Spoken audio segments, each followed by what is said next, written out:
যা বিশেষত গোটা বিশ্বের সমস্ত মানুষের জন্য প্রযোজ্য।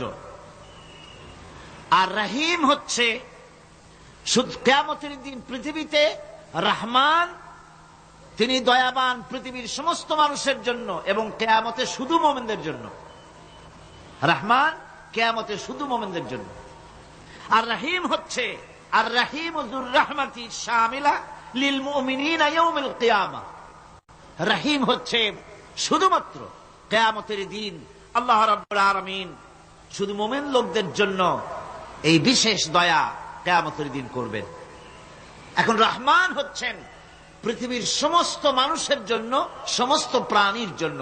তার দান থেকে কেউ বঞ্চিত থাকবে না, সকলের জন্য তার দানের দরজা অবারিত, উন্মুক্ত। এই পৃথিবীর বুকে আমরা দেখতে পাই মানুষ তার বন্ধুদেরকেই দেয়, শুধু সরকার হোক আর সাধারণ মানুষ হোক, আপনজনদেরকে নিজের দলকেই বেশি দেয়। কথা ঠিক কিনা? নিজের দলের প্রতি, আত্মীয় স্বজনের প্রতি স্বজন প্রিয়তা মানুষের শরীরের ভিতরে রোগ হিসাবে কাজ করে, আর এভাবে করে নিজের দল আর আত্মীয় স্বজনকে বেশি করে সুযোগ সুবিধা দেয়।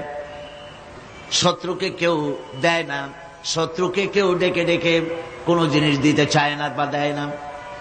আল্লাহ রাব্বুল আলামিন এমন রহমান, এমন দয়াবান, এমন মেহেরবান, যারা তার ইবাদত করে, যারা তাকে স্বীকার করে, আল্লাহ বলে তাকে যারা সেজদা দেয়, আল্লাহ পাক তাদেরকেও দেন। আর যারা আল্লাহকে অস্বীকার করে, আল্লাহ রাব্বুল আলামিনকে মানে না, তার গুণাবলী কি স্বীকার করে না, তার অস্তিত্ব স্বীকার করে না, তারপরেও আল্লাহ রাব্বুল আলামিন কোন নাফরমান বান্দাকেও রহমত থেকে বঞ্চিত করেন না।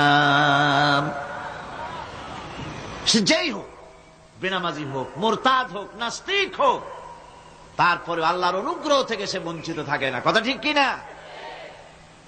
বরং এটাই আমরা দেখি, নামাজি, দিনদার, পরেজগার মানুষ তার বরং কম থাকে, সে বরং কম পায়।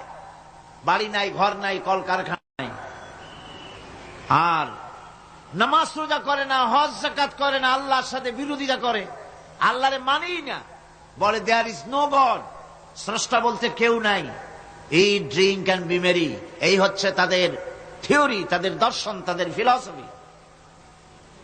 এই জাতীয় লোকগুলি বরং দেখা যায় তারা ক্ষমতা পায়, বাড়ি হয়, গাড়ি হয়, কল হয়, কারখানা হয়, সম্মান পায়।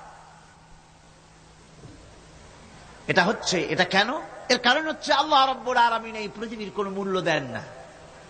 এই পৃথিবীর মূল্য যদি আল্লাহ পাকের কাছে একটা মশার দানার তুল্য যদি হতো, আল্লাহ পাক বিদ্রোহীদেরকে, কাফেরদেরকে এক ঢোক পানি আল্লাহ পাক গিলতে দিতেন না।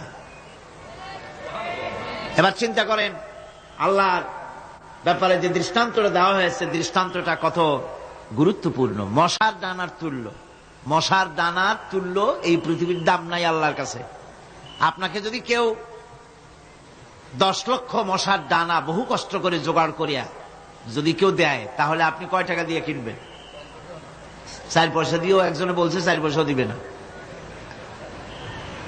তাহলে বোঝেন এর কোনো মূল্য নাই।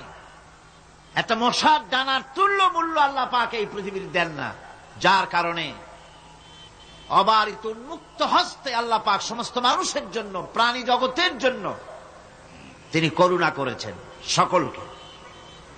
এই করুণাময় রহমান আল্লাহ পাক, তিনি গুনাহগারদেরকে, যারা আল্লাহ পাকের ফরমাবরদারি করতেছে, তাদেরকে সকলকে আল্লাহ পাক সমানভাবে তার জিনিসগুলিকে তিনি দিয়ে দিচ্ছেন। এটা হচ্ছে রহমান। আর রহিম হচ্ছে, হাদিস শরীফে বলা হয়েছে, আর রহমানু রহমানুদ দুনিয়া ওয়াল আখিরাহ, আর রহিমু রহিমুল আখিরাহ। মুমিন রহমান তো শুধু আল্লাহ পাক দুনিয়া এবং আখিরাতের জন্য, আর রহিম শুধুমাত্র আখিরাতের জন্য। আবার কোন কোন আয়াতে বলা হয়েছে যে আল্লাহ পাক দুনিয়ার মানুষের জন্য রহিম।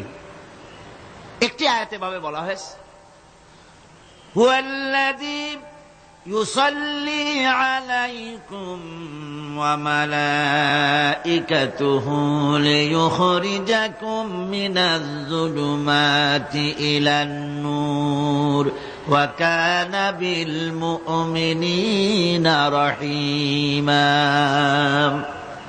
সে আল্লাহই তোমাদের প্রতি রহম করেছেন, রহমত নাজিল করেছেন এবং তার ফেরেশতাগণ এই উদ্দেশ্যে যে তোমাদেরকে তিনি অন্ধকার থেকে আলোর দিকে বের করে নিয়ে আসবেন।